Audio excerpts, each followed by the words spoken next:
Miss Garland, you're a great performer. There's no question about that. Are you a good businesswoman? What I'm referring to is an article I read in a magazine the other day that was something that was written about you, and they said that the article said you'd made $10 or $11 million, but that you didn't regard yourself as a wealthy woman. Well, I think I made it, but I think a lot of other people took it.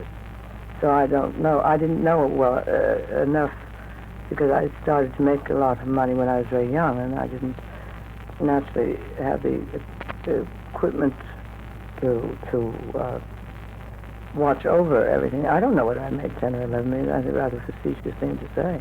Because if they can print that, and if I can find it, I'd like to pick it up someplace. Well, I think an entertainer, of course, isn't concerned with making money or really holding on to money, really. Yes, they are, indeed. They are. Sure, because money is a very, very important thing, and also it becomes more of a goal when it's an achievement.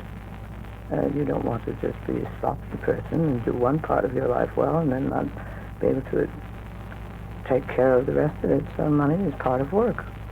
Miss Garland, you were a good friend of the late President Kennedy's, weren't you?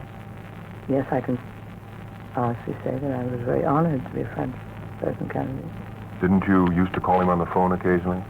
Yes, I was allowed to call him on the phone because I'd get a bit confused about my television shows, and it seemed to me that an awful lot of slipshod business was going on, and if I got into wondering about state income tax or government tax, I thought it was all right to call the President of the United States. He always took time to talk to me.